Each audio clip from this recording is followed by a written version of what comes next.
Thanks for being here as always. Yeah, Frank said it best. We're right in the hunt. And while we came up short in this last road swing that we had, I'm proud of the team. I'm proud of the fight that we had. Coming up short never feels okay, right? We don't settle, and so that we're not. No one's in.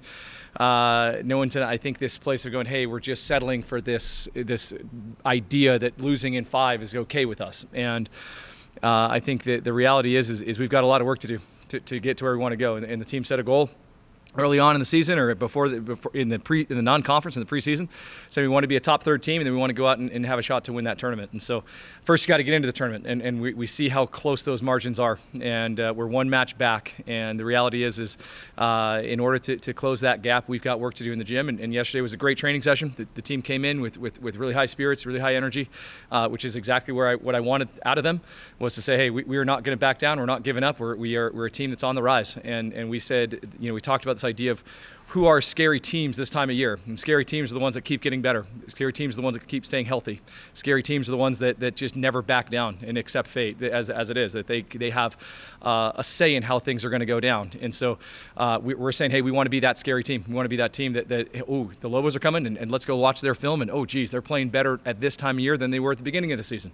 And that's what we have to earn the right in the gym every day for us to be able to go out and say that. So we've got a lot of work to do. We've got training in about an hour and a half, and just getting done in a 2-hour practice plan meeting with our staff, saying, hey, what do we have to do today to feel great going on the road tomorrow to go after a pretty vulnerable Colorado State team. They just lost to Reno in straight sets, the first time in the history of the Mountain West Conference that Colorado State loses to Reno. And so clearly the league is up for grabs. I mean, those final 2 spots are right there, and they're within grasp. So we're excited to get back on the road and get after it.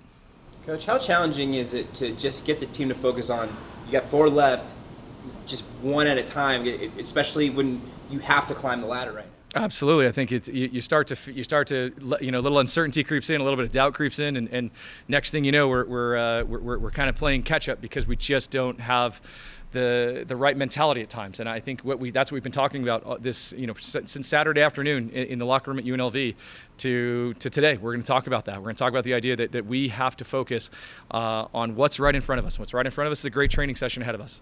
Then it's getting on the road and winning the travel day tomorrow. It's getting into Colorado State's gym tomorrow night and doing a great job putting together a scouting report and executing that on Thursday. And regardless of the outcome, we have a match to go play on Saturday. And regardless of the outcome, there's a match to go play on Thursday the following week, and on Saturday the following week. The Saturday of that week. And so at the end of the day, it comes down to, are we willing to fight? Do we have the heart to do it? Do we have the courage to do it? Do we have the bravery to do it? To step out on the court and go, hey, we are not going to back down.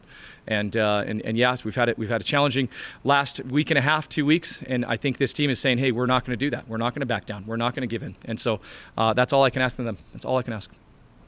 Coach, certainly those intangibles that you just mentioned, that's so important this time of year. But with how numbers driven you guys are, do you feel like that gives you an advantage over some of the teams you're fighting with for those guys? Yeah, at times I go look and I go, hey, if we execute to our baseline, to just our baseline in some of these key categories, then boy, we've got a hell of a shot. We have a real shot at taking 2 of the next 4 matches.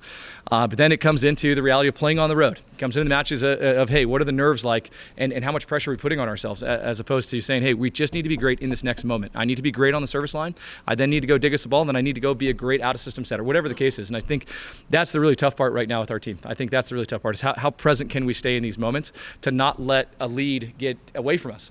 We had a couple different leads, even against UNLV, the top team in the league, 22-3. They haven't lost at home in 16 matches. We had a lead early in the 20s at 2018 or 21, whatever it was. And the fact was, we struggled to stay present. We struggled to finish that set. And I think that's where we've got to grow. And that's what we're practicing today. And that's what we practiced yesterday. So being on the outside, how much are you kind of scoreboard watching the teams that are in front of you right now? And when they go down, how much are you using that as motivation for your squad? Yeah, I think the reality is, and we've been preaching this since probably after the first week of conference play, was, hey, anyone can beat anyone on any given night in this league. The league has gotten much, much better. Not only was it just the development of talent that were already with teams, but the grad transfers that are playing right now in this league are coming from some Power 5 programs, some elite programs in the country, and they're making massive impacts on some of these programs. And so anyone can beat anyone. And so you used to count out this team, or maybe somebody would count out that team, and next thing you know, they lose in 3 to that team. And so I think the reality is, yeah, we're keeping a close eye on it, because we know the race is it's going to be decided by this, and it's going to be decided in that last 2 weeks.